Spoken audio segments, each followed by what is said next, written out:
The Cricky B Show with makeup artist Brenda Rippee. Hey, it's Cricky B, the Cricky B Show, and I'm here with someone super fabulous, someone that I got it. Have I known you since third grade, I think? Yeah, totally. Maybe even first, but maybe we didn't like hang out. And Right. first, God, so Alvin Avenue Elementary, then Fessler Junior High, and then Santa Maria High School. yeah. Dig that. So Wow. we went from Acorns, Alvin Acorns, to the Fessler Falcons, to the Santa Maria Saints. That's right. And so everyone out there is going, who is this person? Well, it's the fabulous Brenda Rippee. And Brenda is one of the top leading makeup artists and stylists in Hollywood. And not only is she my homegirl, but I'm very proud of her. And she's worked with all of the latest and greatest and all the best. And you can catch her beauty, all of her work on the Bill Maher show, Yes. as well as other things. And maybe you could take over from here, Brenda. What have you done? Sure. So I wrote my own little intro on my website. If you want to check me, brendarippee.com. Yes. You can go under the About section. And I am very grateful and humble to say that I am vetted by the Secret Service to work with high-profile international diplomats from across the world. Wow. Due to my affiliation with Real Time with Bill Maher and HBO. So I've worked with presidents and ambassadors of Israel and Madeleine Albright and secretaries and blah, blah, blah. You know, bomb dogs in my room, Elon Musk in my room, one-on-one with Elon. I just was at Google headquarters. The list goes on and on. I'm not saying that to toot my boat. I'm saying that because... No, toot away, please. I'm saying that because 37 years later, as you know, Kurt, I still pinch myself like, I'm a small town Santa Maria girl. Like, how did this happen, you know? I know, and I don't think that'll ever leave our psyche, but, you know, it's funny. We're in an industry that requires us to constantly, I'll never forget when I first moved to town, I was told, you're only as good as your last gig. Yeah. Famous words of the whole world of the industry, right? Yeah. So it's like, you're only as good as, I mean, people still quote Mick Jagger, Tom Petty, and Elton John. It's like, yeah, but God, that was eons ago, 20, 25 years ago, almost 30 years ago for some of them. But like you said, you know, you have all this incredible lineage of people that you worked with and all these famous people. Yet here we are, smack dab in the middle of a writer's strike and actors. And I know that it's affecting the musicians, you know, hardcore, but you guys, wow. Yeah. Firsthand, you know, tell us a little bit about how that's affecting you. Yeah, sure. Well, it trickles down. First of all, I want to say that I'm very, very fortunate. And anybody out there watching that isn't quite where they want to be yet in the business, it's really smart not to put all your eggs in a union basket. And right. I knew that from the get-go. From the get-go, my gut said, you know, don't rely on the union to get you all your gigs and to plug in. So I'm very fortunate while I still work. I'm working for 60 Minutes tomorrow. I'm still working for new stuff. I still have clients that want me that are not affiliated at all with any of the strike business. So I'm actually still working, believe it or not. But because of my show, HBO, Union Job, Real Time with Bill Maher, we've been down since May 1st. Wow. And, you know, my show covers health insurance. So now I'm paying for my own health insurance and now I'm paying taxes on that. That's another, you know, hefty bill a month. So in my opinion, I just have to you just try to stay at peace, keep your head afloat, be like a duck, let it water off your back and just trust everything will come to pass. It always, always does. And it elevates us if we're willing to go there. You are correct. And that's another thing I learned in this business is perseverance is everything. Yeah. And I could only imagine, I mean, there's so many beautiful people in Hollywood anyway, in California. You know, your job must be so much fun to be able to get that canvas of, you know, all the people that you work with and be able to create something that is camera worthy, and to be able to see it on TV and on film. I mean, how exciting is that? Yeah, it's super exciting. I really love this part. And I mentor new artists and do classes with new artists. And my big thing to everybody is make friends with the unknown. Absolutely. Become best friends with the unknown. Be fluid. Be like water. Just adapt and go where you can. And that will advance you so far. Don't resist change in last minute, because you'll be used more because you go with the flow. And here's a good example. Recently, I was hired on a Disneyland job because this writer strike is down. And I'm like, yeah, I'll do Disneyland. I have no idea what I'm doing, but okay. So I went to Anaheim. Literally on Wednesday, 2 days ago, we were talking. I was in Disneyland when we were talking, and I kept trying to get information like, what are we doing? I need to pack my gear. I need to pack my kit. Like you as a musician would be like, are we doing drums? Are we doing flutes, percussions? What are we doing? Right, exactly. You bring the whole kitchen sink because you don't know. Well, I get there, they're like this. You're face painting a bunch of kids. Right. I mean, a gig is a gig is a gig, but that gig is just as important as Brad Pitt or Howard Stern or whoever, you know. You don't treat him any less or any more. It's just all work and ethics and professionalism, you know? Exactly. And you know, quite honestly, I mean, to be called by Disneyland, and to paint kids' faces, I mean, that just goes to show you how adaptive you are in an industry. You gotta be. Yeah. And as a side note, Disney gave me my break in 1988. Yeah, let's go through that. Like, how did you break into the whole artist? I have the craziest story. It is kind of unheard of, to be really honest. People go, excuse me, how did you get it? I go, here we go. This is a story of saying yes to things that you don't necessarily know how to do, right? And I can do it really cool. Right, exactly. Right. Small town girl, Santa Maria, right where you're from. You know, my dad knows your parents and the whole thing. And I moved to LA, went to FITM, downtown LA fashion school, did really well in accounting and merchandising and marketing, was going to be a financial executive, financial consultant in the business of fashion.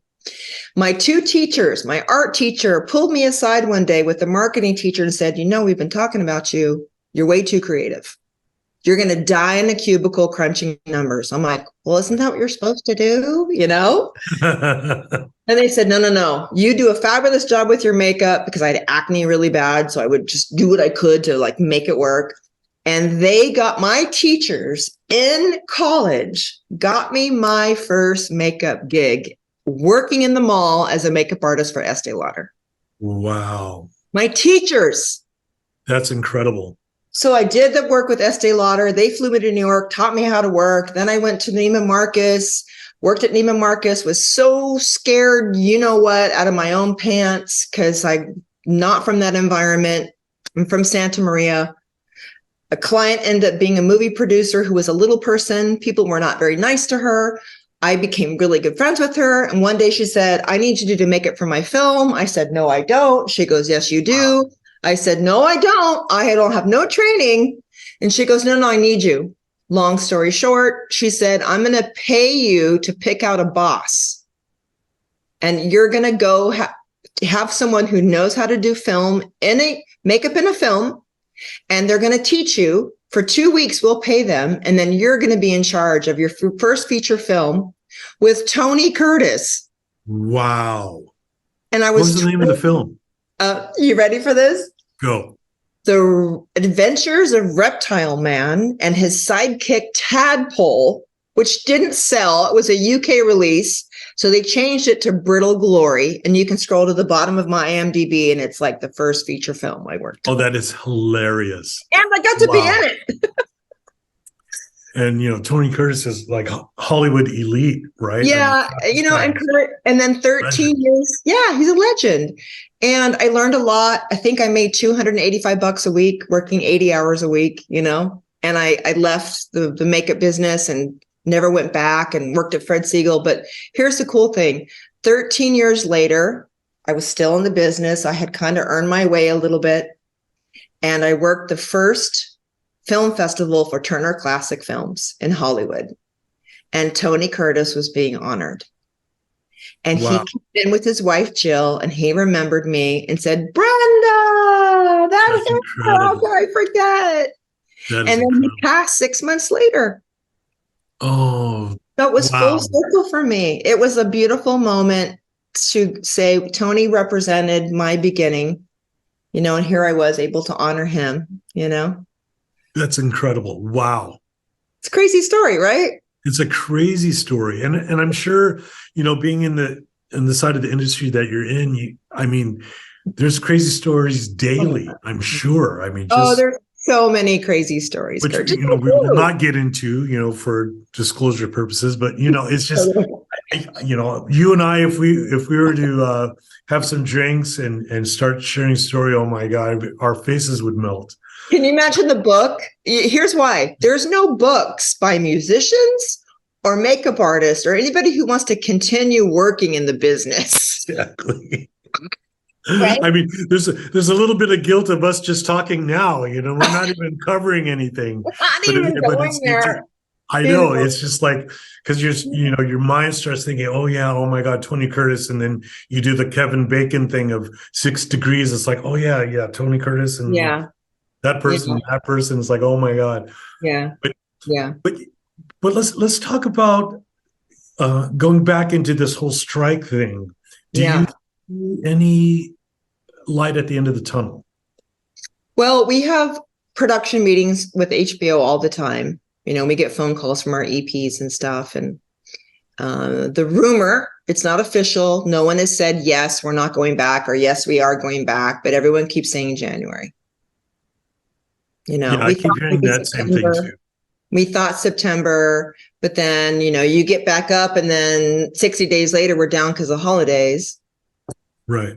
So, and here's what I do know. I was interviewed about the strike last week, and from my perspective, and what I did some research, and I found out that there has been no movement in negotiations. Most people know this, since May 31st. And the stamp on the contracts. And if you go to the left and you look at AMPT's replies to SAG and AFTRA and WGA, they won't even acknowledge the questions. Some of the big questions, it doesn't even have no response. So it's like in a marriage, if you have someone that is not even willing to come to the table and listen to you or respond, how can you make progress or resolve? Right. Exactly. So there's no movement on the big things. And to date, at 100 days, there's $3 billion in lost revenue, and we're at 140 days today. Yikes. See, and I think in my perspective as a musician and being on that side of things, it's like the bigwigs, they're just gonna, they're all about, at the end of the day, counting the beans. And they're like, you know what, we got to get the beans back up in the jar. So we'll do anything it takes. Screw it. AI, we're all in, 100% in. And I don't know if you follow Justine Bateman and all, but she's been like really active in posting, No, I haven't. Yeah, she's pretty active in like this whole AI thing. She has a degree that she got at UCLA with computer science and stuff. And, she has these breakdowns and these interviews of how AI will just destroy everything. And as we can see already, I mean, God, in the music industry, when I got into the music industry, I was already at a deficit because the drum machine was invented. So I was already going up against the drum machine. But now going into AI with movie making and television, it's like, the sky's the limit. And then I think we're just going to see these huge companies just forge forward and just be like, humans, who cares? Yeah. But don't you think that because that may happen, and this is just my theory, but if that happens, don't you think that there'll be a renaissance, if you will, of live theater, stage performance, which would make your job just like, oh my God, you'd be booked nonstop? Yeah. Yeah, absolutely. I mean, possibility. Humans are resilient. We know this. Yeah. And humans will find a way to make themselves to never be obsolete. In my opinion, they never can be because they're human. Right. Exactamo. thing. And just like we've all read the meme on Instagram from the WGA, the writer who wrote the King's Speech, the movie The King's Speech, said, AI doesn't know how to stutter and write with a stutter. Wow. So that's the human element. Right. But it's all regurgitated stuff that AI is dragging off of the internet anyway, right? I mean, it's yeah, exactly. And I had, again, knock on wood, I always feel, I never take it lightly. I'm always very honored. I feel very privileged. I'm just very grateful. I get hired a lot by 60 Minutes and they don't disclose what you're doing because for privacy reasons. And I got to go to AI headquarters for Google and see all the machines being built and see how they're built and what it takes, and talk to the people who created these machines and thought of these machines and saw the qubits and how they think and the difference and the supercomputer. Like, did you feel like you're in the room with the devil? I felt like I was in the room with the Terminator because of all the equipment and how they make them. And just everybody out there, just Google AI layer cake and you will see what I'm talking about. I'm scared. Yeah. It looks like an upside down layer cake. And the AI is as big as the palm of my hand. And it goes like this. And it takes all these cooling machines to keep it cool because it just moves fast. Wow. So, I mean, I don't know. I like you said, I think humans are resilient. And I think that AI it'll definitely have its place. I think we'll be able to make, there will be films made and TV made with AI. But at the end of the day, I don't really see it replacing humans all the way. No. And I think this will drive humans to be more creative. Mm-hmm. And I think we're going to see some incredible entertainment coming within the next 3 to 5 years from humans. I think we'll see the regurgitated AI stuff, but then moving forward with the humans, I think we're going to see some really, really exciting programming. And on that note, Kurt, here's what I believe. I believe AI cannot possibly generate human emotion the way humans know how to generate it. Right. And I can say that being involved with Dune and Dune 2. Mm-hmm. I think you were involved with Hans on that. I'm not sure. But I think I did play on that. Yeah. I think you did something on that. And recently I did a Dune 2 interview with Denis's wife and some of the other people below the line because the actors couldn't be there. And people like Denis and his wife, the director of Dune, they don't settle for anything less than perfection from humans. And they have a heart appreciation for the value humans bring. And they will go to bat to do things the right way to create that emotion response in a film as beautiful as Dune and Dune 2. Right. And I just don't think that AI could get the tear jerking going on, No, that's what I'm saying. It can come close, but the human element there's a word that means that there's no words available. The human element is ineffable, which means there's no words to describe it. Right. And AI can't push that button over to get that, in my personal experience or opinion. So we will evolve and we will adapt and compromise, just like the Marine motto. Right. I love that. Semper Fi for humans. Yeah, exactly. So in the meantime, what have you been up to? I know you said you've been doing some independent stuff. Yep. Let's say what's going on between now and January before Bill Maher starts back up. Yeah, I have a couple 60-minute shoot dates, which I don't know what those will entail. My client, Ariana Huffington from the Huffington Post, and she sold out. Now she's the CEO of Thrive. She's back in town. So I'll always be working with her when she's on the West Coast. I have a big shoot with First Entertainment Credit Union. They're cool. They help us during the strike. There's the strike loans out there, really low interest rates. And then I have a shoot for, believe it or not, Forest Lawn. Nice. So at the end of the month, Get your I'll be plot working ready. the mausoleum. Exactly, and then I have a couple clients who actually are live and sell things on HSN and QVC, and so I'll be working on that the whole weekend next weekend. That's great. I mean, and what's cool about it is that you're in a position where you can do these side kind of things, without the mainstream usual thing of television or film or whatever. And Yeah, because you're needed. You're in a position where you're needed, and you're one of the there's maybe 8 to 10 of you tops that are working all the time. I just knock on wood. I'm just, like I feel like Buddha. I'm so grateful, You're one of the greats, man. Come on. I just feel so very lucky. And, and we share the wealth. You try to share the wealth. You get your little tribe. When you can't do things, you call on your friends, you call your people that are trusted. And, Exactly. we just got to fight the fight in a good way. Do you think this is this path of being a makeup artist? Do you feel that you'll just be doing this until it's time to retire, or do you find yourself getting into something else? That's a really good question.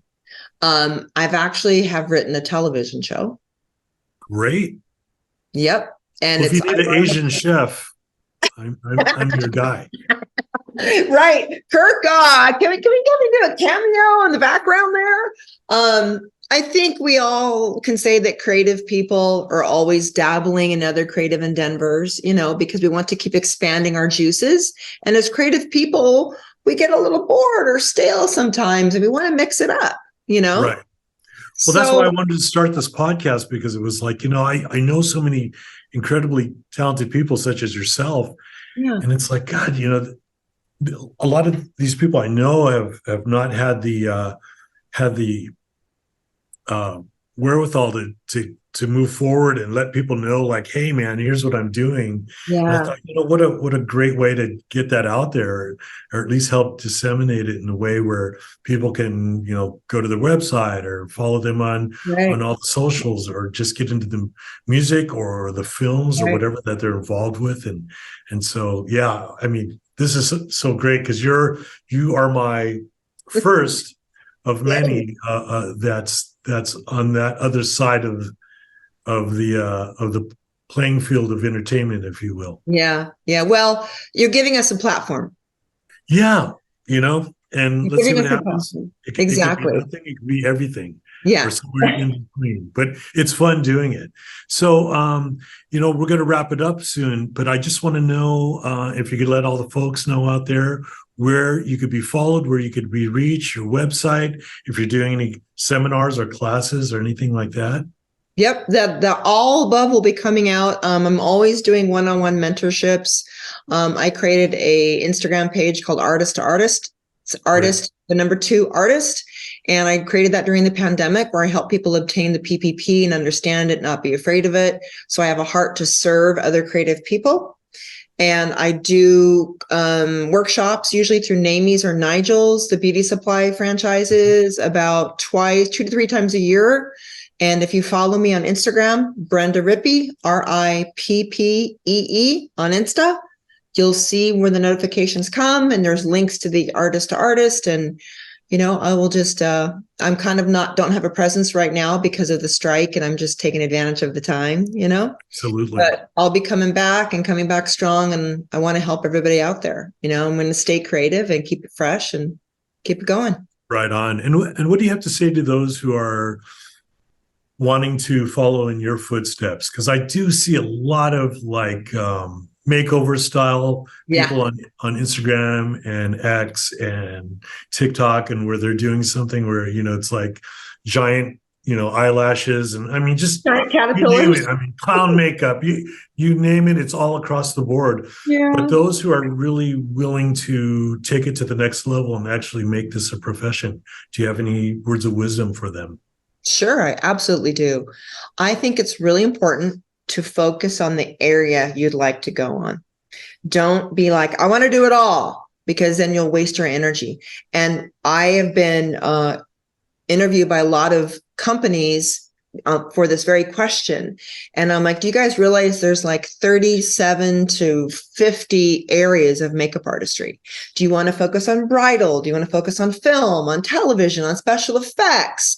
Do you want to focus on like just prosthetics, monsters? Do you want to focus on, being an eye lens tech specialist? Like, do you want to do hair? Do you want to do making of the wigs for like gorilla stuff? Like, there's so many areas. So I think it's important to get quiet, ask yourself where you want to go to, and then search out the best. Don't be afraid to DM somebody and said, hey, I need some mentorship. Just reach out. I always respond to people who reach out. I think it's very brave to do that. And good people will help you.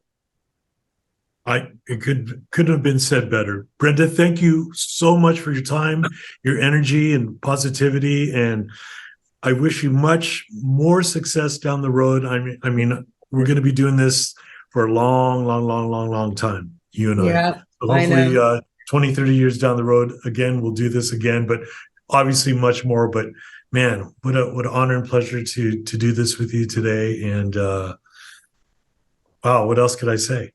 Thank you. Thanks for having me, and have me back. Absolutely. When I get to I've already done a couple I do want to direct, and I've directed some infomercials and things like that. And I love directing. So when I get a couple more directing things under my belt, I'd love to talk about that, because absolutely. Yeah. You just let me know. Yeah. You just let me know. You just text me and say, hey, I want to talk about this, or I want to talk about that. Yeah. I'll set up the camera and we'll go at it. That sounds Brenda, good. thank you so much. Again, Brenda Rippee, Instagram, all the socials, whatever. Look her up, IMDb. Yep. You can email me, call me. It's all out there. You'll figure it out. And she's my homegirl, and yay. Brenda, thank you so much. Thanks for having me, Kirk. Always. Yeah. Let's go have a good time. Yes. Thanks.